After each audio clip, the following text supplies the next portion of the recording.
너무도 좋으신 우리 하나님 아버지, 주님의 은혜가 우리를 붙들고 계시므로 오늘도 우리가 주님 안에 있나이다. 주님, 오늘도 주의 이름을 부르오니 주의 이름을 부르는 그의 백성마다 오늘도 주님을 향하여 살아갈 힘을 얻게 하여 주옵소서.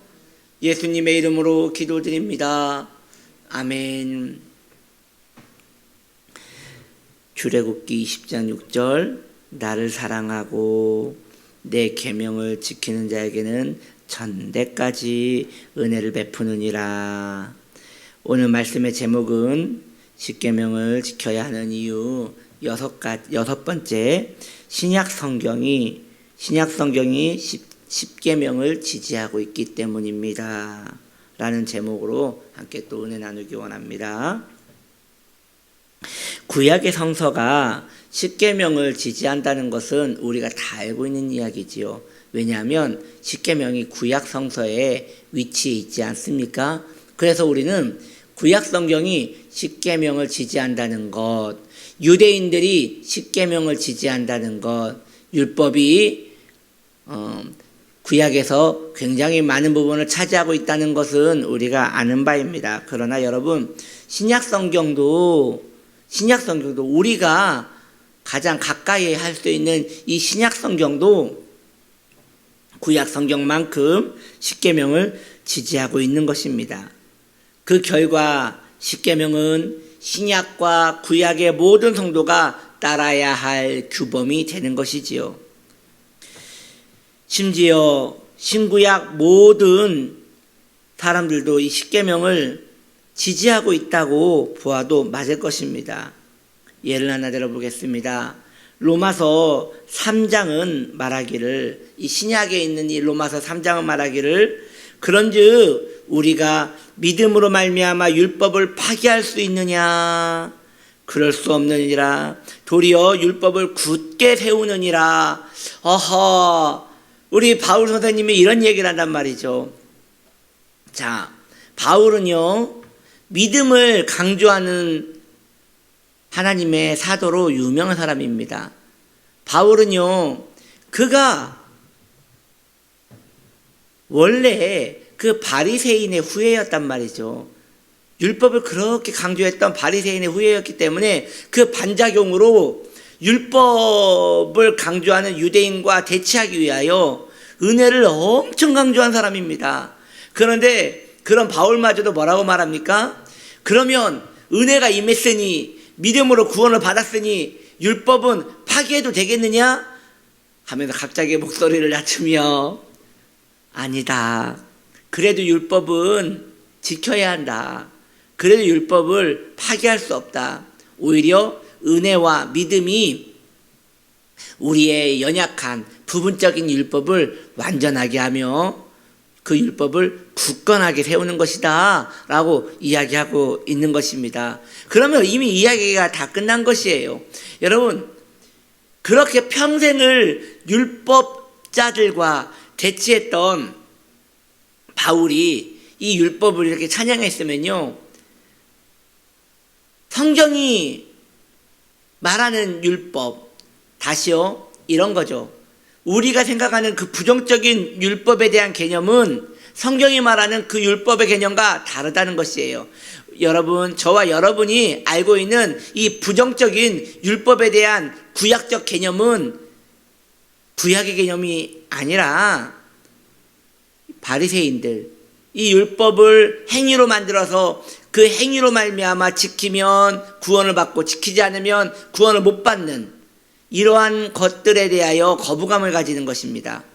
사실 그것은 율법의 잘못이 아니라 그 율법을 이용하여 자신의 이익을 누리려고 했던 종교 지도자들의 문제였지요. 율법 자체는 문제가 없었고 율법 자체는 순수했던 것입니다. 왜냐? 하나님으로부터 나왔으니 말입니다. 오직 바울이 말하는 바 오직 구원은 율법으로 받습니까? 아니요. 오직 구원은 여러분 오직입니다. 오직은 딱 하나를 말하는 겁니다. 오직 구원은 믿음으로 받습니다. 그러면 그 믿음은 무엇에 대한 믿음입니까? 주 예수 나 위하여 죽으셨더라. 그것을 믿는 것입니다. 그게 회심이고, 그게 믿어지는 게 회심이고, 그것이 인생이 하나님 앞에 처음으로 서는 그 시간인 것입니다. 그렇다면 믿음으로 구원을 받았으니, 이제 구원받았으니 다 끝난 것 아닙니까? 계명은, 율법은 이제 하찮은 것으로 치부해도 되는 것 아닙니까? 라고 질문하시는 분이 있다면 절대 아닙니다. 오히려 계명이 그의 구원을 굳건하게 세우는 작용을 하고 있을 것입니다. 우리가 구원을 받았다 하나, 여러분, 구원은 흔들려야 합니다. 저는 구원이 흔들리지 않고 우직하게 그 구원을 끝까지 자신의 구원을 믿고 흔들리지 않는 분을 보면 불안합니다. 왜냐? 제가 볼 때는 그의 모습에서 성도의 모습이 나타나지 않는데요. 제가 볼 때는 그의 모습에서 성도로서 마땅히 행할 바를 하지 않는데요. 더 나가 볼까요? 한 분이 있어요. 예를 들어서 얘기합니다. 그분이 그래요. 코로나 때에 유튜브로 예배를 드렸습니다. 그런데 코로나가 지금 다 없어진 건 아니지만 이제 정부에서 교회 나와서 예배를 드려도 좋다, 마스크를 쓰고 예배를 드려도 좋다라고 이미 풀어진 지가 거의 1년이 다 돼가고 있어요. 그런데 그분은 예를 드는 거예요. 그분이 실제 있다는 게 아니라 그분은 여전히 유튜브로 예배를 드리는 거예요. 왜요? 간혹 있을 코로나의 전염이 자기에게 또 올까 말이죠. 그런데 그분은 친구를 만나러 식당도 가고요. 그분은 쇼핑을 하러 마트도 갑니다. 거기에서는 두려움이 생기지 않는데 움집되어 교회에서 예배 드리는 것은 위험하다는 생각이 들어서 나오질 않습니다. 그런데 그분은요, 자신의 구원에 대하여 확신을 가지고 있어요. 왜? 주님이 자기를 위하여 십자가에 죽으셨기 때문에 자기는 이 믿음이 흔들리지 않다는 거예요. 그래서 그 믿음이 절대 흔들리지 않고 구원에 대한 확신을 가지고 있어요. 아니, 그 믿음은, 교회도 못 나오는 그 믿음이 어떻게 실효성이 있는가? 이 코로나 무서워서 예배도 못 나오는 그 믿음이, 교회도 못 나가는 그 믿음이 무슨 믿음이라 할 수 있는가? 이게 정상적인 생각이거든요.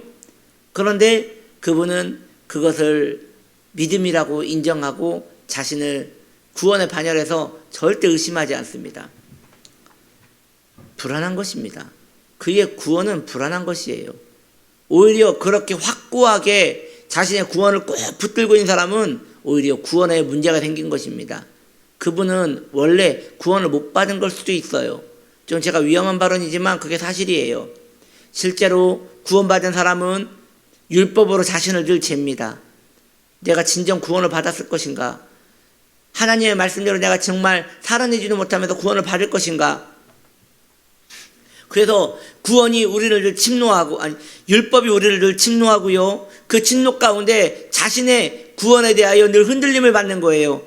흔들릴수록 진정 구원을 받은 사람은 자기 자리를 딱 잡아서 더 구원의 반열에 굳건하게 서게 되는 것이에요. 그리고 또 더 큰 율법이 우리를 확 밀어닥치면 밀리는 거예요. 그 밀린다는 건 고민한다는 것이죠.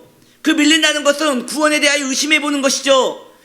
여기서 의심은 구원에 대한 의심이라기보다는 구원에 반응하는 내 삶을 의심하는 것이죠. 우리는 의심받아야 마땅합니다. 구원은 의심을 받지 말아야지만 구원을 대하고 있는 나는 의심을 받아야 마땅한 것입니다. 그래야지 우리의 구원이 더 온전하게 자리를 잡아갈 수 있는 것입니다. 신약 성경은 그걸 계속 강조하고 있는 거예요. 그러니 율법을 파기하겠느냐? 아니라 그 율법을 더 굳건하게 하여야 하리라. 율법은 하나님으로부터 온 거기 때문에 율법은 우리를 더 구원으로 인도하는 좋은 선생님이 되는 것입니다. 그러므로 십계명을 가까이 대할수록 우리는 구원에 대하여 자신이 없어질 거예요. 그건 틀림없습니다. 그렇기 때문에 구원에 대하여 더 자신이 없으니 주 예수님의 십자가를 더 굳건하게 붙들게 되는 것이에요. 이것이 하나의 원리가 되는 것입니다. 신약 성경은 또 이렇게 말하고 있지요. 이어서 로마서 12장 10절은 말하기를 사랑은 율법의 완성이라. 우리 예수님은 율법의 완성이십니다. 우리 예수님은 사랑이십니다. 그러므로 사랑은 율법 전체를 말하는 것이에요. 기독교의 핵심 교리가 십자가 사랑 아닙니까? 그러므로 모든 성도는 십자가를 사랑한다면 십자가를 져야 하는 것을 말하는 것이에요. 십자가를 진다는 것은 이웃을 사랑하는 것이지요. 그런데 우리가 오해하는 것이 있어요. 사랑을 감정으로 이해하는 것입니다. 사랑은 감정이 아니에요. 사랑은 행동입니다. 그리고 그 행동은 당연히 율법과 연결되어 있는 것이에요. 율법은 너 이 행동했느냐, 이 행동을 정말 했느냐, 할 수 있는데 안 한 거 아니냐, 계속 우리를 정죄할 것입니다. 이 고약한 선생님은 계속 우리를 정죄할 거예요. 도망가지 마세요. 그 앞에서 그냥 초라하게 네, 맞습니다. 사랑하기 싫어서 도망갔습니다. 그러면 이 선생님이 회초리를 들고 그러면 되겠느냐라고 말하면 우리는 미안합니다. 주님 저를 불쌍히 여기셔서 하고 주님의 품에 더 안기면 되는 것이에요. 그러므로 율법의 완성은 사랑입니다. 율법이 왜 회초리를 들고 우리를 혼내는 것입니까? 사랑을 하고 더 그 사랑이신 예수님께 매어 달리라고 이렇게 회초리를 들고 우리에게 달려드는 것이에요. 그러면 좋은 거 아닙니까? 우리는요, 악해서 아무런 자극이 없으면 십자가로 가지 않아요. 아무런 자극이 없으면 사랑하지 않아요. 그러니 여러분 평안 가운데 자신의 신앙에 대하여 흔들림이 없이 고요히 신앙생활 하시는 분은 문제가 있는 거라니까요. 계속 들썩들썩 해야 돼요. 마음에 괴로움이 있어야 돼요. 왜냐? 율법이 있으니까 말이죠. 그리고 그걸로 말미암아 더 주님을 의지하게 돼요. 주님 안에서 우리는 안위를 누리는 것이지요. 참 재밌지 않습니까?